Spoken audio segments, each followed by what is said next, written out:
There's a story in the Bible about God providing manna from heaven, food to sustain the Israelites while they were wandering in the wilderness. But it never said specifically what it was. What was this manna from heaven? When I asked that question, I had no idea how much my life was about to change.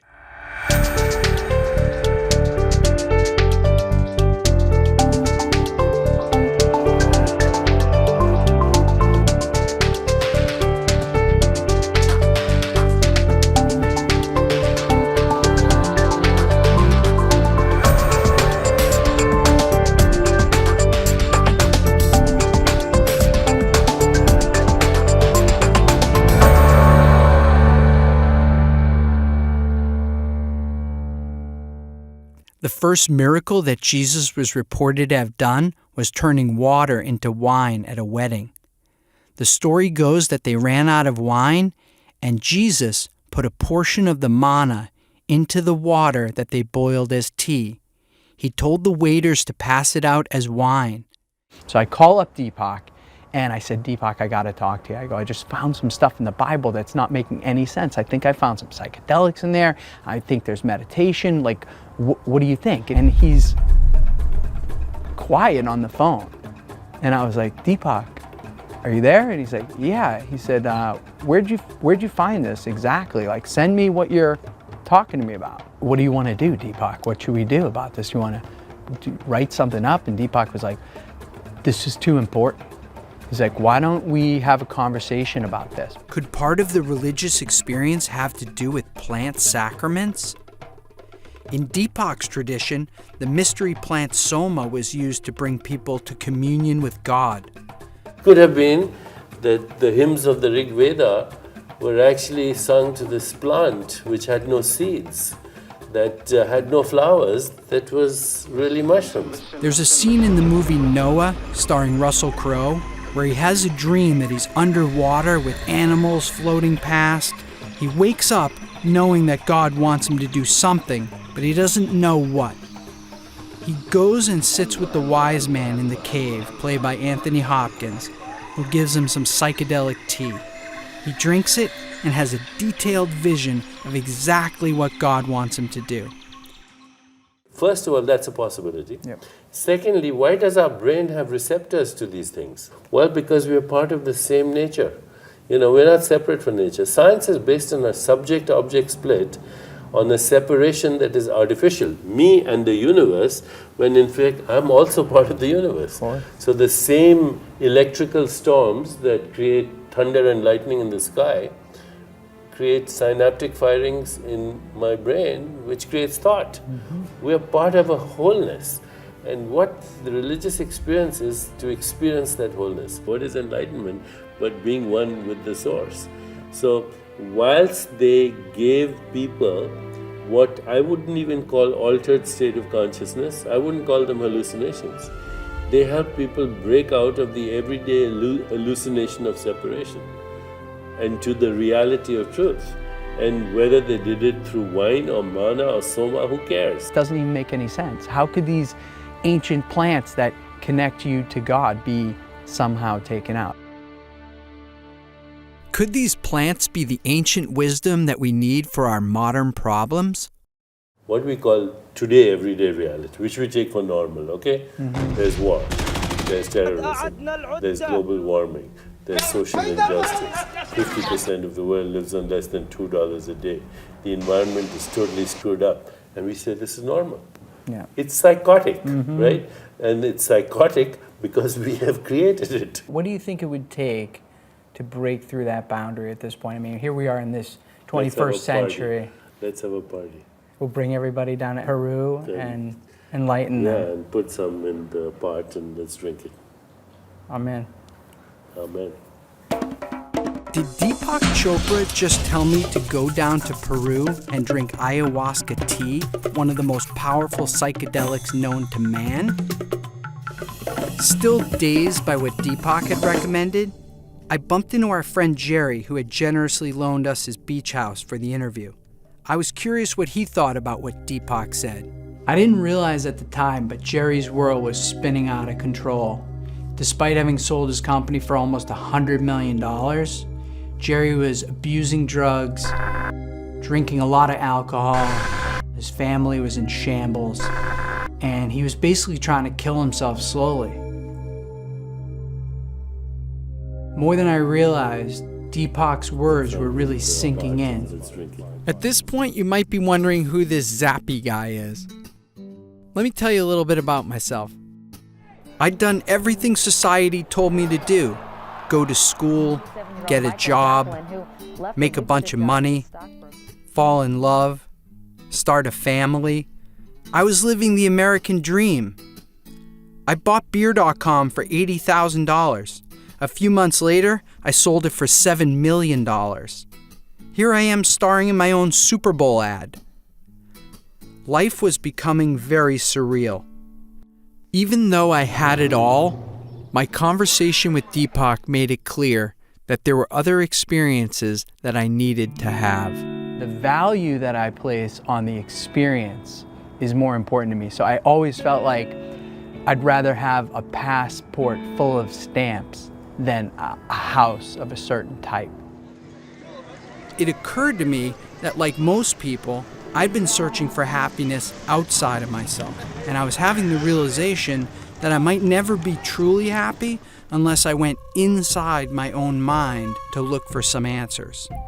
Albert Einstein famously said, "You can't fix a problem with the same consciousness or thinking that got you into the situation."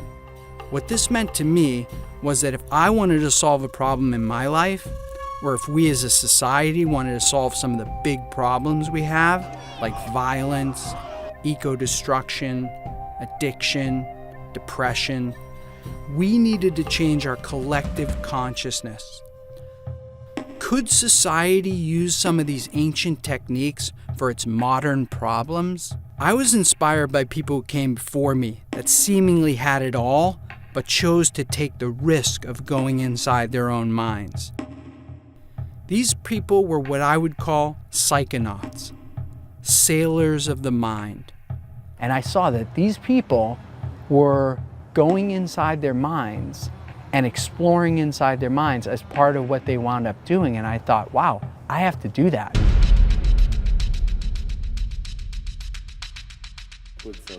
Put some in the pot and let's drink it.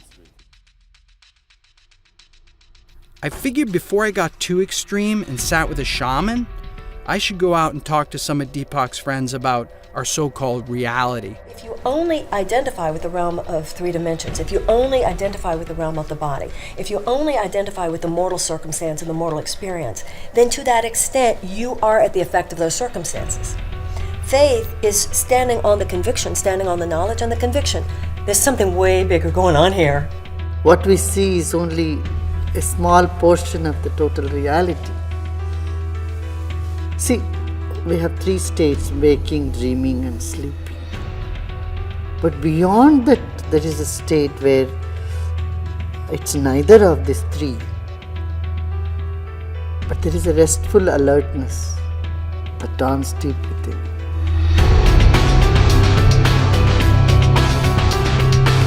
There's nowhere where we escape from being energy, so we're always energy. What we see as it looks physical and material is actually the reflection of light, photons of light that hit our energy and bounce back. So we're reflecting light, but we're reflecting it as a force field, a tornado of energy. If we can stand within the unreal world, the ultimate unreal, that appears real, that seems limited by the laws of time and space, and yet have faith in the realm beyond, that literally invokes that realm into being.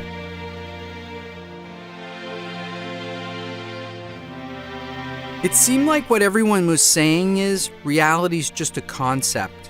I needed to have the direct experience of going inside. Could ancient wisdom have included plants and meditation? I was excited to learn that a lot of celebrities, people like Jerry Seinfeld, Martin Scorsese, were doing this meditation for a long time. And recently, people like Oprah Winfrey and Dr. Oz and Katy Perry had taken up the meditation, and it seemed to be making them even more creative. I wanted to see if some of this ancient wisdom could help me to tap into my creativity.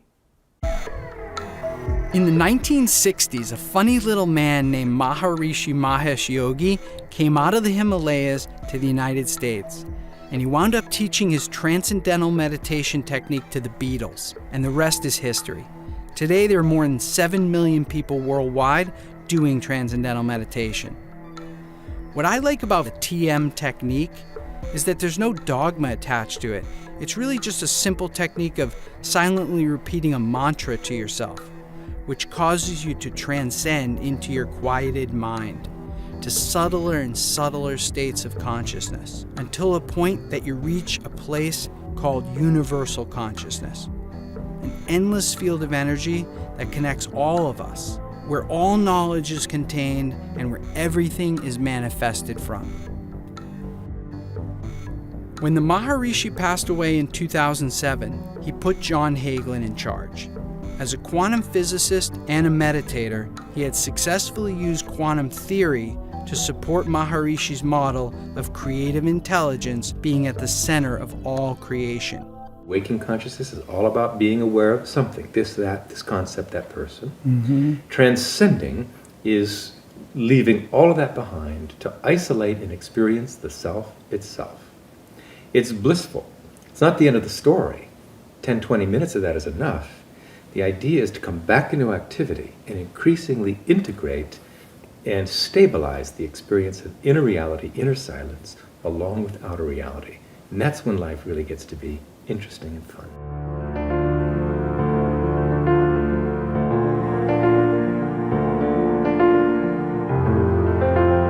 The mind has two aspects to it. It's the brain, this which is very concrete, you can measure it, you can touch it, but it's interacting with this field of consciousness. And what they come together is our individual self, our individual personality. And that's what most people think they are. I'm 5'11", I have this education, I'm this part in society, I have this amount of money. But that's not fundamentally who you are. And to know that, you need to have the experience of that. And that's where meditation experience comes in.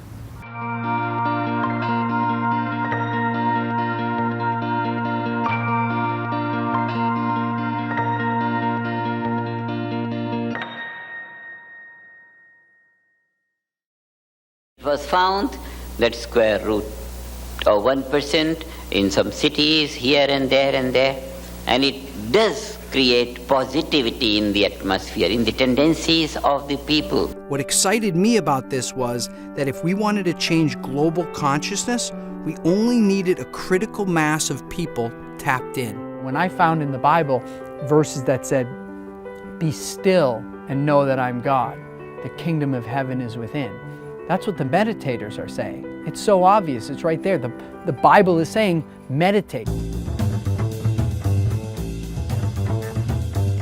These days, religious affiliation is shrinking.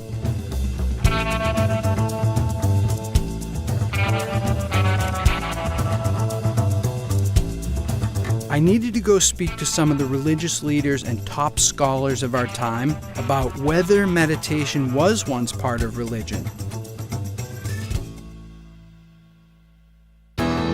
When it comes to religious leaders, there's no one more high profile than Joel Osteen. I wanted to ask Joel what he thought the manna from heaven was. I've always thought that it was like bread, like a mushroom or something. That's what I heard. That's what I heard. Yeah. I'd like it if it was mushroom. It could sustain them and... Wow, I did not expect that. Bible descriptions from Moses and Jesus sound more like mushrooms than bread. In fact, every other miracle that Jesus is reported to have done was after they drank the mushroom tea. St. Mark's Basilica in Venice, Italy. Here's all the disciples, here's Jesus, and giant mushrooms behind him. Oh, very cool, yeah. So, got Jesus over here with these giant mushrooms behind him, painted. Jesus with the giant mushrooms behind him.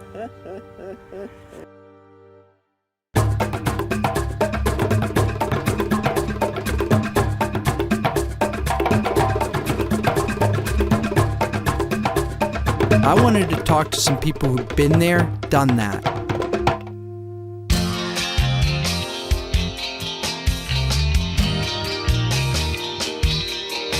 I've probably had as much psychedelics as anyone alive. When you fall away for a minute, something happens. That's actually the beginning. And now you have to relearn the world just like you were a baby. What I found makes ayahuasca very special, number one, is it's the only mind-altering substance that needs more than one substance. And the other fact that's interesting is that both of these substances, the MAO, which is harmaline or tetrahydroharmalol, or the DMT, both of these substances are produced in every mammalian nervous system. So there are substances that our body produces. Filmmaker Foster Gamble's documentary Thrive shattered many of the myths that we've been presented by regular society that keep us slaves to our so-called reality. So it seems to be a natural inclination to alter our consciousness somewhat. And I think one of the reasons for that is when we alter our consciousness, we can see our daily consciousness in a new way. And it shifts, tends to raise and expand our daily consciousness. And to me, that's the point. And if we can use substances, whether it's broccoli or ayahuasca or C-sharp major, to give us a glimpse of what's possible for human beings, and specifically, what's next for me? What am I ready for? When my consciousness separated from my body, it changed the paradigm entirely. I realized, aha, there's something more than this meat vehicle that we have. And that one realization set me off writing all night furiously until the dawn, and it just reevaluated my whole philosophy. And from that point on, I've been on a journey of experiential spirituality, finding the answers myself, and the plants have been the greatest teachers in that quest. Many times there's a huge benefit with one experience because it really gets to the core of what's been happening. So it's almost like 10 years of therapy in 7 hours. Kundalini yoga icon Gurmukh teaches many celebrities how to journey inside using the Kundalini technique. She had her own experience with mind-altering energies. I do not regret anything I've ever done. People say, I did drugs. I said, well, so what? It got you here. Forget it. I've met other people that I wish they had, because I feel they can't go through the barrier. They can't go into that sixth dimension. However you want to look at it, it's going to be the unknown, and you have a choice, fear or faith. Faith that you're going to come out all right, that the lessons are going to be valuable, and that the medicine will guide you, or fear that something else is going to happen. It's going to be the unknown either way, so might as well choose faith. There are times in life where through different means, and God works in mysterious ways, we're shown the mountaintop.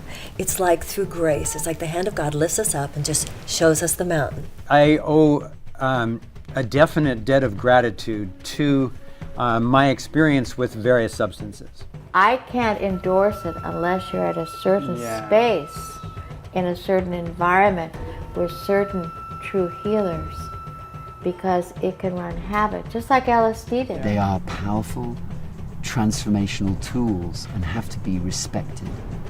And if you approach them with enough humility and respect, I tend to believe you'll be fine with them. People are afraid that when they go down there and do these medicines, they're going to lose the things that they love the most about themselves. And that's just this common fear. You get someone who loves their career, and they're like, what if I go down and tells me I want to be a yoga instructor? I'm like, it's not going to do that, man. And if it does, you're going to be even happier about the fact that it did. There's an opportunity to use psychotropic drugs, which will open up that mind and show you, my God, who you really are. I'm fascinated by it. I'm interested in it. I believe it will have real utility somewhere. It's too soon for me as somebody that's trained to, a certain way. Do no harm, help, really be clear about what you're doing. We're not clear yet.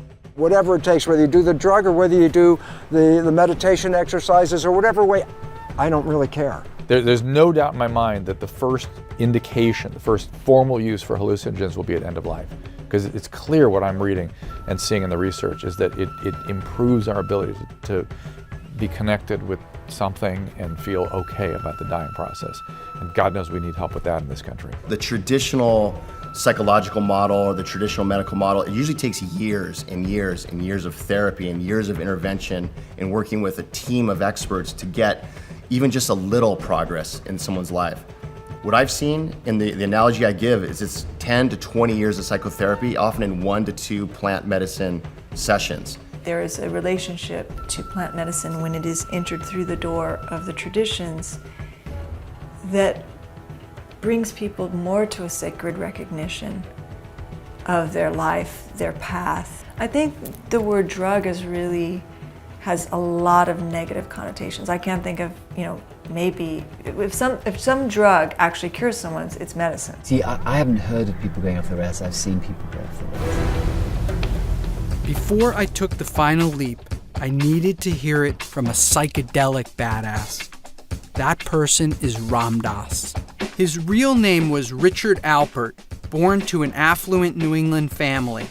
He attended Harvard and after graduation began as a researcher at the university. It was the 1960s and LSD had just been discovered. The government was studying its effect on individuals and enemy combatants. While a researcher at Harvard, Alpert and Professor Timothy Leary started to run experiments on students with psilocybin mushrooms and LSD, both of which were legal at the time. The results were nothing short of miraculous. Users were reporting that they were having life-changing experiences, including a study that showed that 60% of alcoholics that were given 1 dose of psilocybin mushrooms in the right set and setting were never alcoholics again.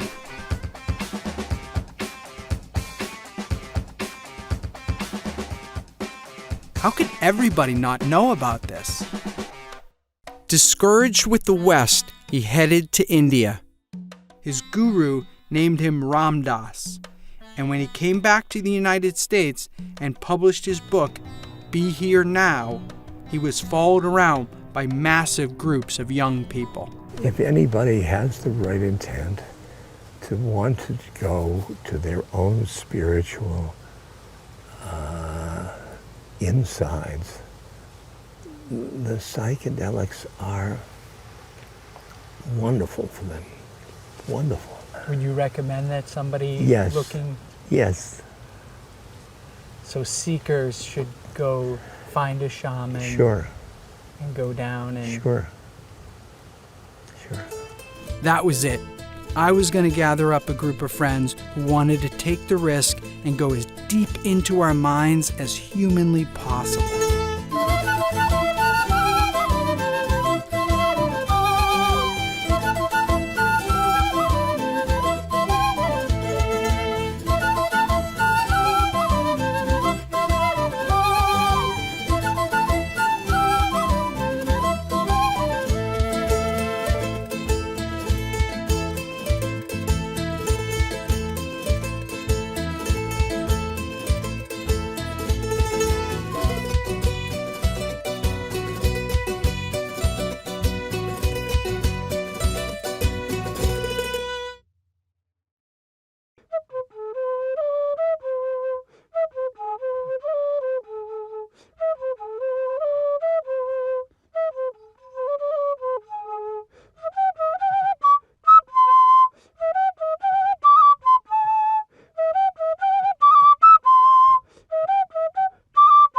Things should just seem to be falling in place, It feels like it's guided. It feels like it's meant to be. So for me, I'm just letting it go. I just assume every miracle that is going to happen is about to happen, and I should just kind of enjoy it and let it happen. I have chosen to work with the Mesa, which is medicine bundle, meditations, rituals, counseling, and working with ancestral medicines such as Huachuma or San Pedro, which are ancestral medicines that have been used for over 5,000 years in the Andes of Peru by pre-Incan cultures who were masters of accessing dimensions of consciousness that are so deep that we often don't access. I feel like it doesn't matter where in the world you go, it's like you'll always find, your kind. And when it comes to spirituality, I respect anything that, or anyone who kind of walks respecting the planet, loving nature, and opening their heart to, the universe and love itself. As long as that's the main priority behind your religion or your, ceremonial spiritual belief, then, I'm down with you. I've got a few intents. Some are very personal, which I'm going to try and bring back to my family and loved ones. And try and take some of that knowledge or the glimpse of the other dimensions that are out there, which I've been trying to do kind of in artificial ways. I mean, sometimes with my own artwork and my creativity, but in other ways with less natural things. And sometimes that's an anesthetic for pain or just your day-to-day life that gets you down. But this is something that's been calling me for a while to come and do this, but it hasn't been the right moment in my life, and so it all seemed to just fall into place naturally. I'm here to have sort of like a rebirth, to tap into a place that I've never gone. So I don't know where that is. I don't know what that is, but hopefully it's a good thing, and I'll be able to get through it. When you drink the medicine, 50% of the medicine's responsibility is to do all the healing, all the cleansing, all the awakening, all the clearing, all the harmonizing that it needs to do. But the other 50% of taking it further, of taking it deeper, is always yours. Part of my work in this is to make the most gentle transition possible from being very sleepy to being fully awake. Really looking forward to tapping into some of those guys' stuff upstairs.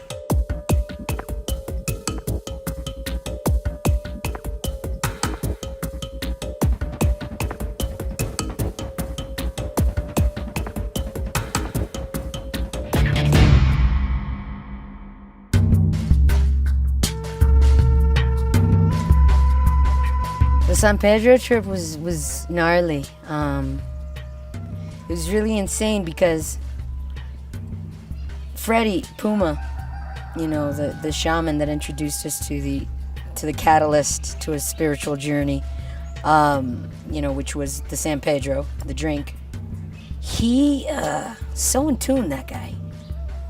And I recall, being at the top of the mountain, at this plateau where we all, we're just so tired from this massive, high altitude trek, and we're finally, getting some air, and you're looking off at these amazing clouds that are flying right at you, and you're at the precipice of this mountaintop, and you see hundreds of feet below you, and I got this enormous sorrow that I was just overwhelmed with.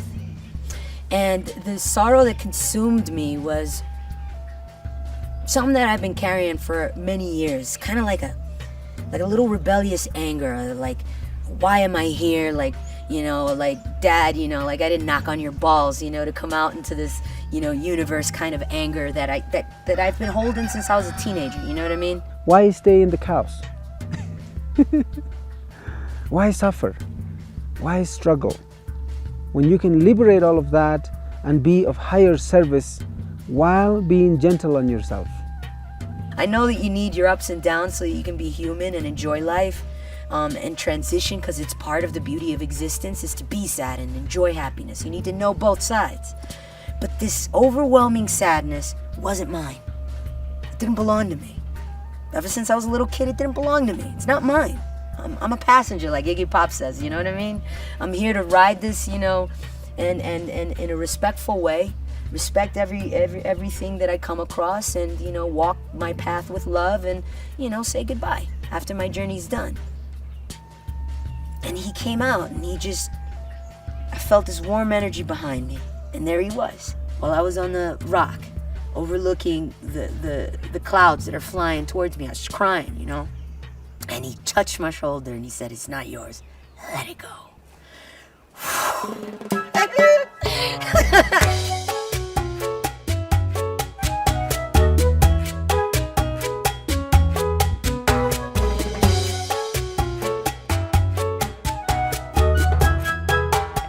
One, two, three. All right.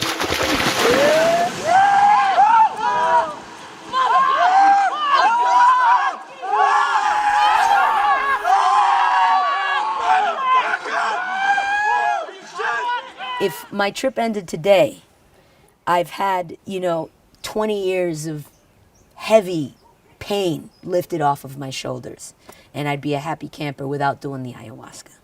So, I'm feeling really, really, really, really light on my feet, happy, appreciative, and receptive. Very feminine, I'm such a tomboy. It's kind of about time I step into my femininity. My full intent coming down here, my macro intent was to try to share with everybody in the world, for that matter, the fact that there's different ways to see reality, and that we sort of in this moment of chaos need to take a step back, everybody, and just try to see things a little differently. The only way that you're supposed to fulfill your role is by being yourself.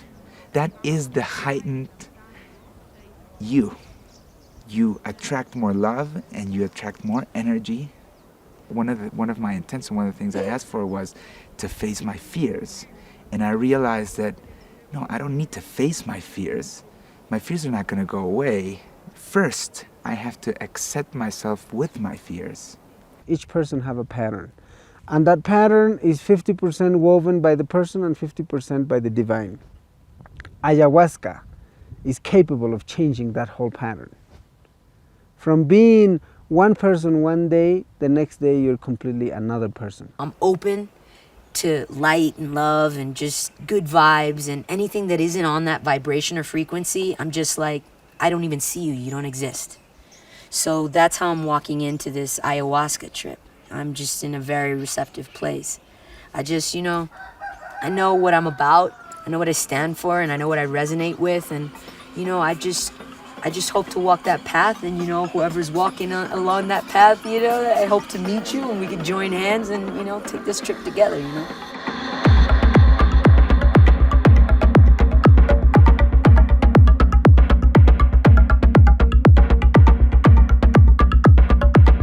Happened for me in my ayahuasca experience when I was sitting there and I realized that I had just died. As I was looking at death and experiencing death, I saw how dynamic it was and how much was going on. And I realized that I never needed to fear death again. It was totally liberating. And as I spent time in this ayahuasca experience, I realized that I was sitting in a place where I could ask any question. I could go into the future, I could go into the past, whatever I wanted to know. So I'm gonna ask a big question. So I decided to ask, why do bad things happen? And immediately upon asking that, I was ripped out into the edge of space, back to where when you're a kid, you go, yeah, but what's past space? And people go, oh, more space. And what's past that? More space. I was out there on the edge looking at everything in the universe basically contained, like God would look at it. And as I'm looking at it, Spirit said to me, you see that? It's totally balanced. It's perfect. And I looked at it and I was like, wow, that's true. It's totally balanced. It's perfect. If something happens over here, it'll just be made up over here. And as soon as I had that realization, I was sucked right back in. I was sitting in the room again. And as I was coming out, I just started to laugh. I was laughing and I realized that I had just gotten the entire human cosmic joke. Here we are with God, the man with the white beard, and Buddha and Muhammad and Jesus, all these men. And I was with God, and it was a woman. That has stuck with me every day since my ayahuasca experience.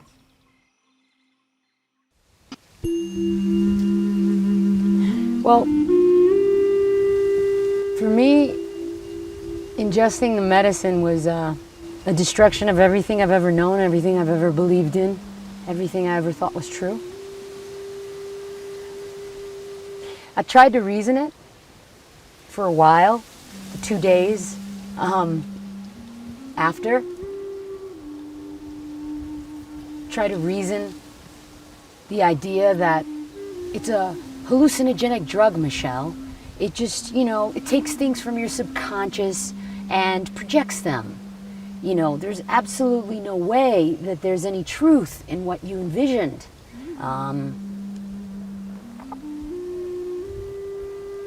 That it's just a trip. You read tons of books on alchemy, you have tons of, information about symbolism and religion deep embedded into your brain since you're a little kid. But I know in my heart of hearts, it's not true. And that everything that I have ever known could quite probably be bullshit. And it makes me happy. I felt a peace and calm that I've never experienced in my life. An overwhelming feeling that I could relax instead of constantly macheting my way through life with my urban armour on. It just stripped everything away and put me in contact with something that was a benevolent higher power, is the only way I can really describe it. It's such a hard time in the middle of it. I know. It's like a surgery. And I felt my wounds, my wounds just opened up. And I was feeling the pain. And then, like I grew up and I was able to love myself a little bit more.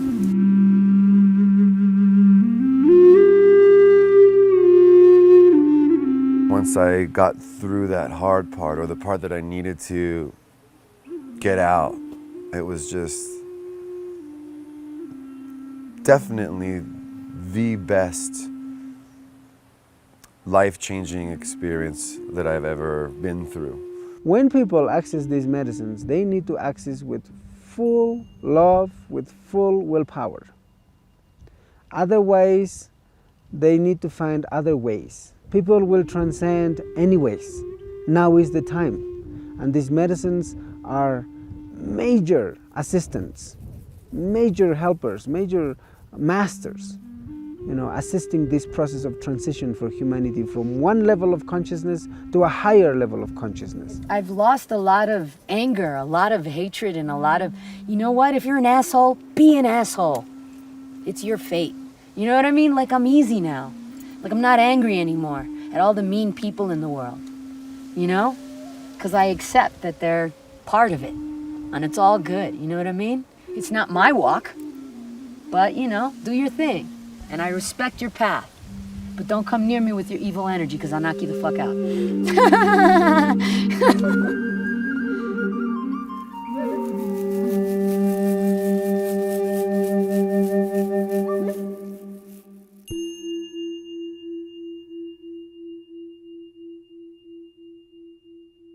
It all comes down to intent for me. If your intent is right, it's going to work, it's going to be better than you thought, and you're going to have a lot less chaos.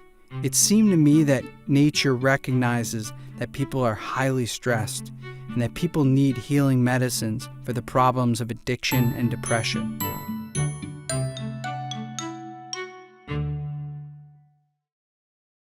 I kept looking for ways to transcend on a daily basis, and I was introduced to Sri Sri Ravi Shankar and his breathing technique called Sudarshan Kriya. The technique is being done by millions of people, including prisoners and inner city youth who've been trained by Sri Sri to use the technique to overcome their physical environment and give themselves internal strength. Sri Sri's logic goes that when we're born, we draw in our first breath, and when we die, we let out our final breath. But most people think nothing of it in between, when in fact, breathing may be our most valuable capability. Breath is an important tool, For every emotion, there is a particular rhythm in the breath. And if we attend to the breath by manipulating your own breath, you can slip into the altered state of consciousness at will.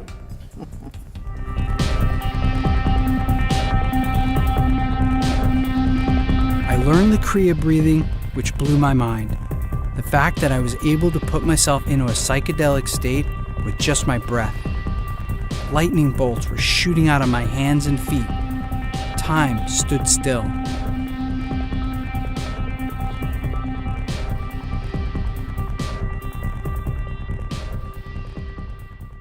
I continued to get together with my friends to talk about our experience and how we were integrating our psychonaut training into our lives. There's a whole group of scientists, very few, but enough, who are saying maybe brain doesn't produce consciousness, maybe brain filters consciousness. You're saying we're transmitters? You're transmitters. Cool. And what you're transmitters of is that infinite potential that you spoke of, that field of possibilities. And so when you start to break down the boundaries, then all that's left is the infinite. So the boundaries are like your prejudices, things They're that all you know that concept, you've yeah. accumulated throughout life that you've either repel or are attracted to? Yeah, every boundary is a conceptual boundary in consciousness. This is an Earth rover. This gives me an opportunity to come to this planet, step into this suit, have these life experiences, be creative, and marvel at this planet that we come to. And it's so funny because A, I started this whole thing not spiritual. B, once I saw the nature of the cell membrane, the self-receptors, I said, oh my God, instantaneously I had to recognize if you buy the science, then it's not is there or is there not, there's a spirit. So it really helped me to bring my scientific mind and my kind of spiritual experience together and realize they're not different at all. We're just discovering through all these pathways how all of that is one. After I started to really journey with the plants was when things sort of changed. When that older boyfriend of mine, I was like 24 at the time, and he told me I was an idiot. And he said, you're very passionate, but you have nothing to back up how you feel about the world. You don't read, you don't have, you read one book and you can get 20 years worth of research in one book. And he kind of like opened up my mind to do research and to fill my mind. Now, when I see the world, I do a psychedelic, I think metaphorically, I think on so many different layers, and of course I enjoy the moment too. I can chase sensations like any of them. I love to feel good and have fun and interact with people, but information is so beautiful. And if we could just tap into the reservoirs or fountains of the people before us, you never know where it could take you. When I lost Paul, I was like, I went through about a year of just being like an animal. Like, what could I do physically to just get my mind off of existentialism, get my mind off of how transient life is and how we just come here and can disappear at any moment. How could I get my mind off of that? So I was just summer, crazy, nuts, berserko. Like I did everything I could possibly do to hide from myself.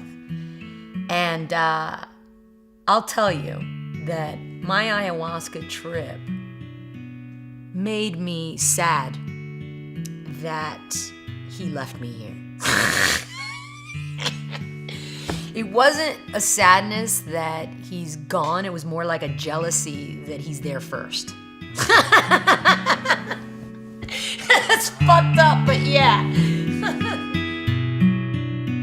I think it was affirmed to me in the ayahuasca experience and some other trips I've had in my life where what was happening is when I took the medicine or I meditated and I went inside, that basically I was taking filters off is what was happening. So all this bullshit. Reticular activation system. It's like doors of perception. When he popped it, Yeah. he felt like that filtration mechanism that we create by the age of 7 was just lifted off. You know how like you receive so much information in your visual cortex, but your brain only accepts a certain amount so that you're not overwhelmed? Right. That's your reticular activation system deciding according to your wants, likes, and fight or flight, deciding what information you're going to take in. Each time I got together with my fellow psychonauts, we felt stronger and stronger about the need to get the information out so we could help others to access some of these ancient techniques that had been so profound in our lives. We should just, this True Reality Society should set up a place in like Costa Rica, put Like a a dome, haven for like a people haven who of- think the same way. Put them all around the world. I like that. And the consciousness of it is like... I'm in. I'm in. All right. Everything's rolling along. Things are falling into place. And, like everything in life, you want validation. You want to know that it's having some kind of an effect beyond just, hey, I'm having a good time, I'm learning a lot, I'm having all these cool experiences, but, is something really happening? And I was looking for some kind of sign that, it was making a difference, because I couldn't see what the difference was, and other than my own friends and people around me. So I was kind of thinking, God, give me a sign here that, this is making a difference, that there's something to it. And then the phone call came from Jerry, who I hadn't seen since we shot with Deepak in his apartment years earlier. Unbeknownst to me, Jerry had taken Deepak's advice as well, and he went down to Costa Rica to do a plant medicine called iboga that comes from an African root. It's the strongest psychedelic known to man, and Jerry was taking it to see if he could break his addiction. The full moon came to Jerry and asked him if he wanted to see why he was so messed up.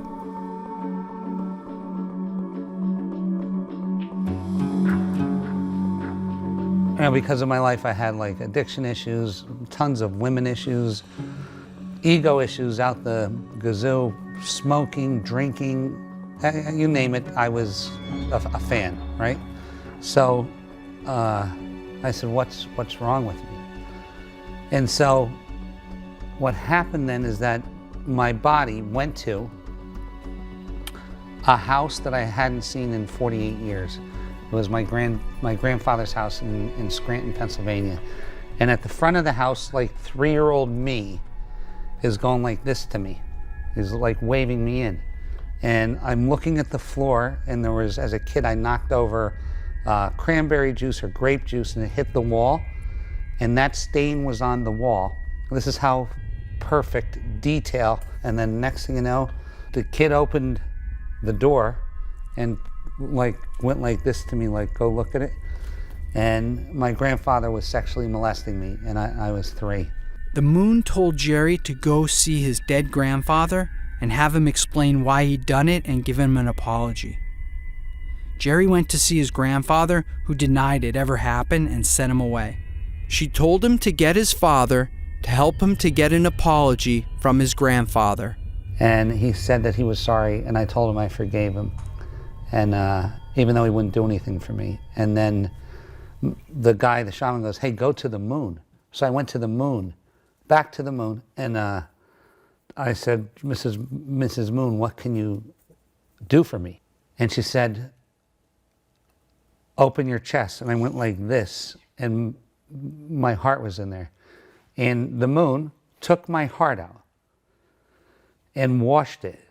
And I said, what? The shaman's saying, what is she doing? I said, she's washing it like this, like, because she has hands, right? Crazy, but truth. She's washing it. And I said, what should I do with it? To the shaman. He said, have her put it in your left hand. I said, Mrs. Moon, would you put it in my left hand? And she put it in my left hand. And he goes, I said, what do you want me to do with it? He goes, put it in your chest. And I went to put it in my chest, and it got here, and it was black again. So it only stayed pink for like, 5 seconds. And I said, I'm not putting this thing in me because it's shit. It's terrible. And he said, ask her for a new one. So I said, Mrs. Moon, could I please have a new heart? you know? And she said, yeah. And then she gave me this new heart. And then I put it, I said, what do you want me to do with it? She said, put it in your left hand, put it in your chest. And then the next day, I was a different guy. He hasn't touched drugs since, and he's able to have a drink socially without needing to get drunk. He's reunited with his family, and for the first time, he's in a real relationship. The first time I was invited to do plant medicine, I thought the person was crazy. I was like, you're gonna take a drug to get spiritual? I don't think so. And I wanted nothing to do with it, and it freaked me out. You know, my mom's a meth addict, and I was a meditator. And finally, this woman who's like just a love in my life invites me to go, and I couldn't say no. So I went, and that night, she told me, set some intentions of what you want to see. And I said, okay, I want to see why I keep attracting the same psycho guy over and over and over with a different face, sucking the light out of me. And the second thing that I wanted to see was, what was I here to do? And so that night was just one of the most amazing nights of my life. I was shown exactly who I am, what I'm here to do, and exactly why I kept attracting that same psycho guy over and over and over again. It's just amazing because Jerry and I wake up every day and we're just like, wow, is this our life? Like, we just feel so blessed to be in love with our best friend and to be doing what we love. Immediately when I came back and my kids saw me, they knew I was a different guy and they knew something changed. As soon as he walked through the door, I can like visibly see a difference, let alone when I was actually talking with him. I was like shocked, you know? I was like, well, I gotta give this thing a whirl. If it could turn him around 180, what could it do to me? The first time I saw Gerard after he did plant medicine, he didn't even have to speak or say one word to me. I could tell as I walked up to him, about 15 feet away, I knew he was a changed person. The chances of someone coming out of that severe of a lifestyle case is very rare. I didn't want to drink anymore. I was smoking 2 packs of cigarettes a day, went from that to nothing immediately. I can't even think about doing drugs. Like I wouldn't even have the thought to go do some drugs. He's like Zappy. Not only did I take plant medicine and break my addiction in one session, but I've actually opened up a center for people to come and expand their consciousness, heal themselves, break addiction, and it exists. And I was like, oh my God, it manifested from that conversation with Deepak that day where he said, stir it up in the pot and drink it.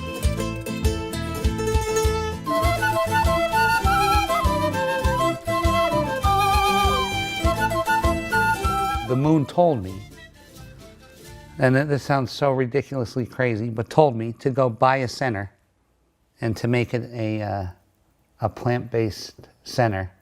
Told me what building to buy, told me what to pay for it, told me how to treat my girlfriend, told me how to treat my children, told me that everything would be okay. His place is called Rhythmia. And where is it? Should set up a place in like Costa Rica. This was the miracle I needed. This place had manifested out of that single conversation and the desire to help people break the wiring. The first ever clinic where people can go to expand their consciousness and heal themselves. While you're at Rhythmia, you can receive counseling and spiritual development, including a program developed specifically for Rhythmia by Reverend Michael Beckwith called The Answer is You. It's a consciousness expanding program that allows people to, 1, take 100% responsibility for their own life, come out of the shame and blame game, blaming others. 2, it moves you through a period of forgiving yourself and forgiving all others so as you can be clean inside. 3, you begin to embrace the vibration of intentionality, having an intention or a direction of how you want your life to be. You have to choose this. If we don't choose it, then the undertow of the human society is choosing for you. Going to a place like, what's being created at Rhythmia's a place where you can literally just come back to life's rhythm. You know, the miracle that you're going to get is that you're going to get the real truth. And the truth is that we are all of us, connected from the same thing. And that love is the thing that holds us all together. And when you get to that truth, that's the whole thing that you've been running from your whole life, is that one truth. And then you come and you come to a place like this and you get to see that that's the truth. Then there's the miracle. And then you can walk away and go, you know what? You know, I lost everything this weekend or this week, but I gained my life. And what more could you ask for in a vacation?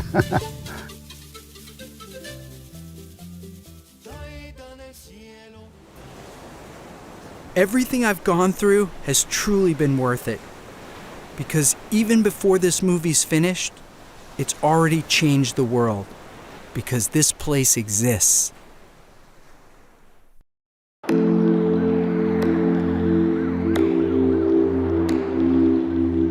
Every act that comes from purpose is supported by nature and has the potential to change things in ways you could have never dreamed of.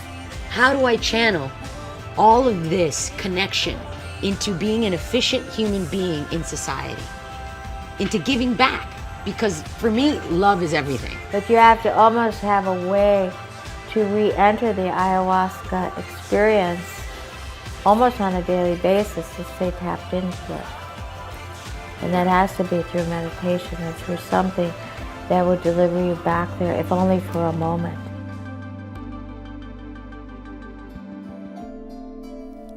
All of us had life-changing experiences. So the question is, how could these incredible plant energies be illegal today to consume or even to study? It turns out that the answer to that question may be even more sinister than the reason they'd been taken out of religion: money. The pharmaceutical companies are only interested in selling their patented petroleum-based medications that people need to take for the rest of their lives. These drugs do not cure, but only mask the symptoms and have significant negative side effects. Here I am, living my entire life sustained by plants. I'm eating vegetarian, and my day job is bringing out a plant-based formula to help people with addiction. I owe everything to these ancient tools.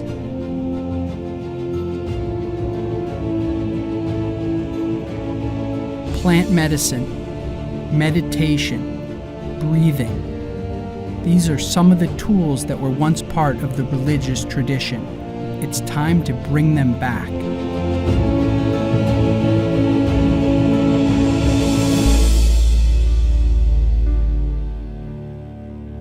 We started the True Reality Society to create a peace army to counteract mass violence in the world and to bring together people who believe in the importance of going inside their minds.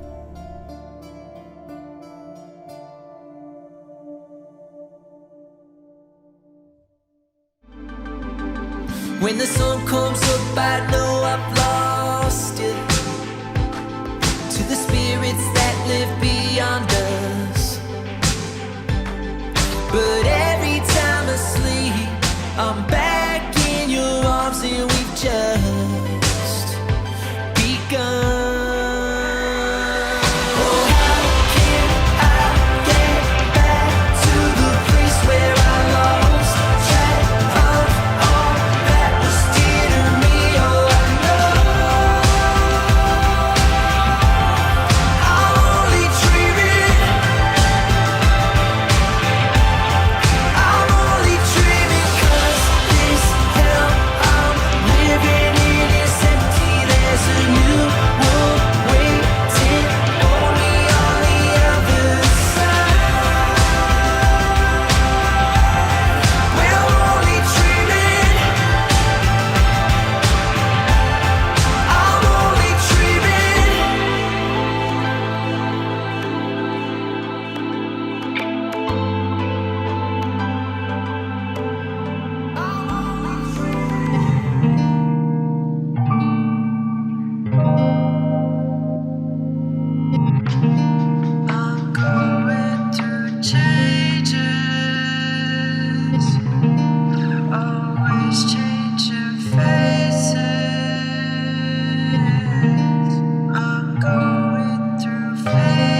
show me what I need. I'm going through changes, always changing faces. I'm going through phases. I'm going through changes.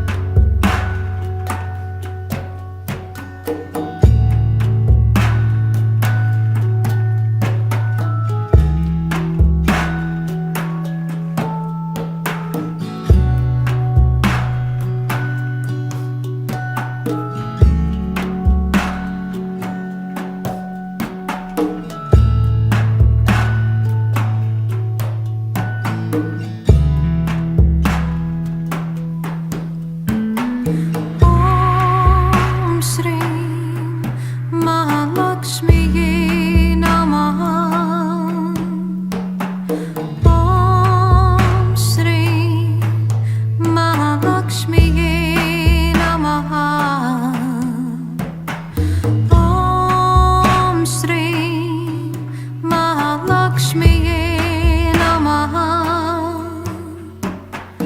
Om Shri Mahalakshmi Namaha. Om Shri Mahalakshmi Namaha. Om Shri Mahalakshmi Namaha. Om Shri Mahalakshmi Namaha. Om Shri Mahalakshmi Namaha. Om Shri Shri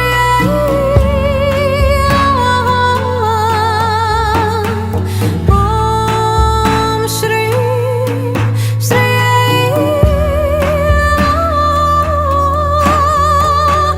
Om Shri Shri Om Shri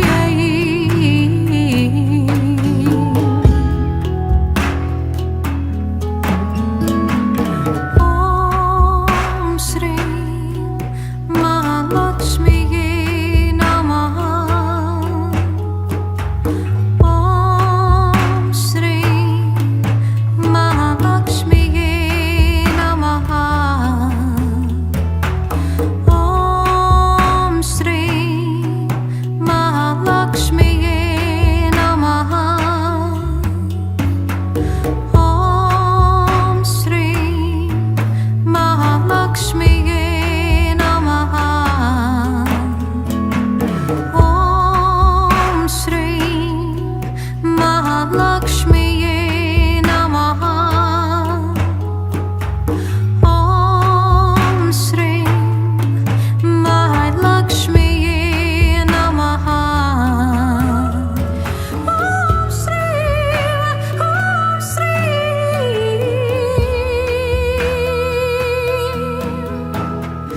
Om Shri Mahalakshmi Namaha. Om Shri Mahalakshmi Namaha. Breathe in slowly and then breathe out slowly. On the in breath, perhaps having the thought peace, and on the out breath, the thought joy, peace. On the in breath and joy on the out breath.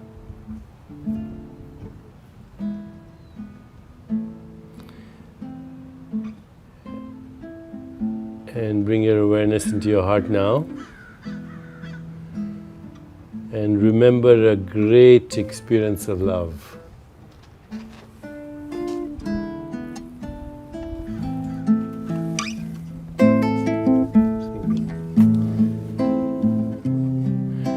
Remember a great experience of compassion.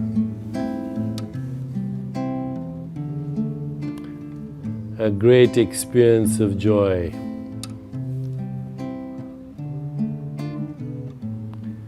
A great experience of equanimity, the peace that passes understanding. And now bring your awareness back into your whole body and allow the boundaries of your body to slowly dissolve and merge with your surroundings. Recognize that every boundary is conceptual. There's no boundary. There are no national boundaries, there are no tribal boundaries, no ethnic boundaries, no racial boundaries, no religious boundaries. They're all imagination. And they have limited our potential. We are the stars, and we are the sky, and we are the moon, and we are the galaxies. We are the cosmic horizon, we are the Big Bang, we are the laws of nature, we are Planck scale space-time geometry where everything dissolves into all possibilities, where Platonic values like truth, goodness, beauty, harmony, evolution are embedded as the essential raw material of the universe, where there is mathematical truth but also musical truth, where there is the poetry of the universe and the dance of the universe, and we are that dance. The Sufi poet Rumi says, look at these worlds spinning out of nothingness, this is within your power. We come spinning out of nothingness, scattering stars like dust. Out beyond all ideas of right doing and wrong doing, there's a field. I'll meet you there. So remember the field that you went to. It was beyond right doing and wrong doing. It was the field from where we come and which we long for. I'll let Roberto finish his Peruvian shamanic song.